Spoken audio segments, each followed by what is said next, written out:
नमस्कार. आपल्याला सगळ्यांनाच वाटतं की नाही की भरपूर पैसा असला की आपण समृद्ध झालो. पण थांबा, खरंच असं आहे का? आज आपण याच गोष्टीच्या मुळाशी जाणार आहोत.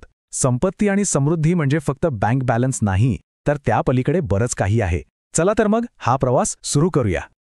एक प्रश्न जो आपल्या सगळ्यांच्या मनात कधी ना कधी येतोच.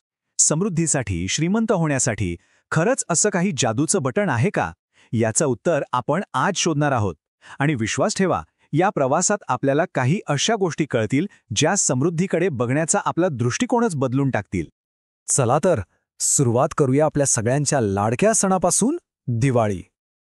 दिवाळी म्हटलं की डोळ्यासमोर येतात दिवे, रोषणाई, आनंद. पण आपण कधी विचार केलाय का की आपण हा सण साजरा करतोय की फक्त इतरांशी तुलना करतोय? आपण त्याचा खरा आतला अर्थ समजून घेतोय का? हे बघा, दिवाळी या शब्दातच किती मोठा अर्थ दडलाय.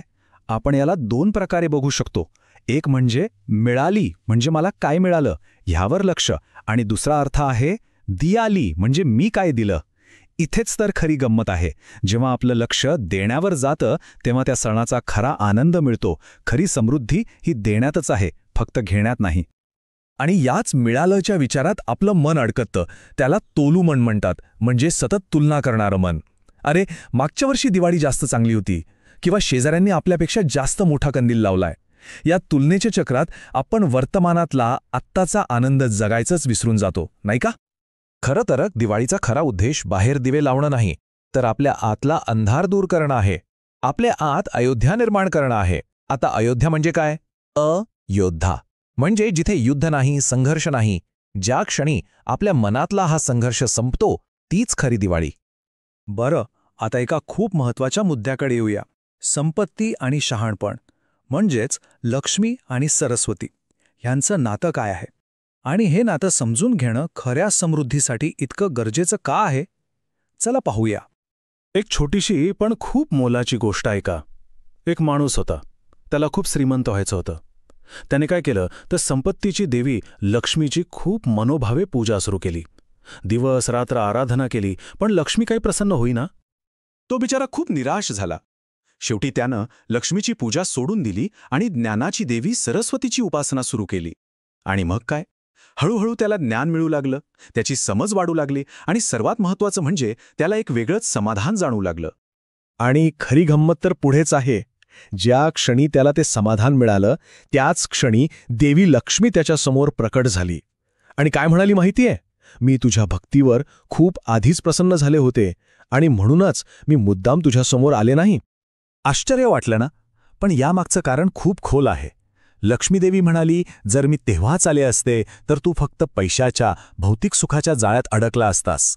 तुला ते ज्ञान, ते समाधान कधीच मिळालं नसतं जे खरी संपत्ती टिकवण्यासाठी आणि वाढवण्यासाठी लागतं. यावरून एक गोष्ट स्पष्ट होते: शहाणपणाशिवाय मिळालेली संपत्ती ही संपत्ती नाही, तर एक सापळा आहे. हेच तत्त्व आजच्या काळात कसं लागू होतं ते बघूया. समजा दोन मित्र आहेत, आनंद आणि वैभव. दोघांनाही लॉटरी लागली. आनंदने काय केलं?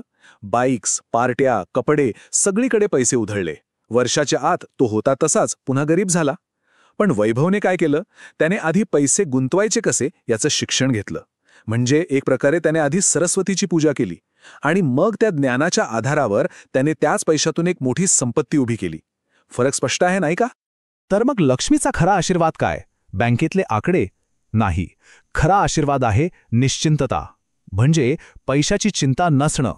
तुमच्या खात्यात कितीही पैसे असोत, पण जर तुम्ही पैशाच्या चिंतेतून मुक्त असाल तर तीच खरी श्रीमंती आहे, तेच खरं सुख आहे. आता आपण एका अशा साधनाबद्दल बोलणार आहोत जी खूप शक्तिशाली आहे, कुबेर मुद्रा. पण थांबा, इथे कोणत्याही जादूटोण्याची गोष्ट नाहीये. आपण यामागे असलेलं विज्ञान म्हणजे न्यूरोसायन्स समजून घेणार आहोत. हे थेट आपल्या मेंदूच्या कार्यक्षमतेशी जोडलेलं आहे. तर ही कुबेर मुद्रा म्हणजे काय? ही एक अगदी सोपी हस्तमुद्रा आहे, म्हणजे हाताच्या बोटांची एक विशिष्ट रचना. असं मानलं जातं की ही रचना आपल्या शरीरातील ऊर्जा प्रवाहांना योग्य दिशा देते आणि आपल्या मानसिक क्षमता वाढवते.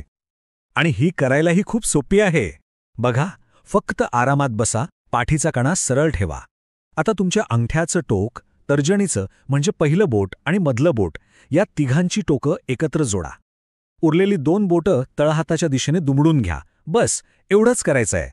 दिवसातून फक्त 5 ते 15 मिनिटं जरी हा सराव केला तरी पुरेसा आहे. आता यामागचं विज्ञान काय आहे? जेव्हा आपण ही मुद्रा करतो तेव्हा आपल्या बोटांच्या टोकांवरील नसांमुळे मेंदूचे काही महत्त्वाचे भाग उत्तेजित होतात. एक म्हणजे फ्रंटल लोब, जो आपलं प्लॅनिंग, निर्णय घेण्याची क्षमता आणि फोकस सांभाळतो. आणि दुसरा आहे परायटल लोब, जो आपलं लक्ष टिकून ठेवण्यास मदत करतो. आणि याचा परिणाम काय होतो? परिणाम जबरदस्त आहे. आपली इच्छाशक्ती म्हणजे विल पॉवर वाढतो. आर्थिक निर्णय घेताना अधिक स्पष्टता येते आणि सर्वात महत्त्वाचं, कामात चालढकल करण्याची सवय कमी होते. का? कारण आपला मेंदू अधिक फोकस आणि शार्प होतो. तर मग या सगळ्या चर्चेतून आपण काय शिकलो? आता या ज्ञानाला कृतीत कसं आणायचं?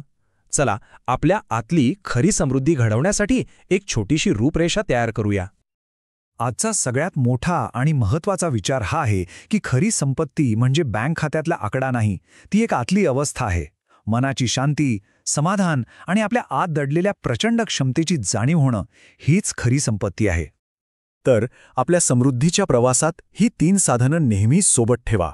पहिलं, दिवाळीला फक्त बाहेरचा नाही तर आतला उत्सव बनवा. तुलनेतून बाहेर पडून आतली शांती मिळवा. दुसरं, रोज कुबेर मुद्रेचा सराव करा, ज्यामुळे तुमचा फोकस आणि इच्छाशक्ती वाढेल. आणि तिसरं आणि सर्वात महत्त्वाचं तत्त्व, आधी सरस्वती म्हणजेच ज्ञान मिळवा. लक्ष्मी म्हणजेच खरी संपत्ती आपोआप मागे येईल. आणि आता शेवटचा प्रश्न आपल्या सगळ्यांसाठी. हे सगळं ज्ञान मिळाल्यानंतर आता आपली खरी टिकणारी समृद्धी कशी घडवायची याचा विचार प्रत्येकाने करायला हवा.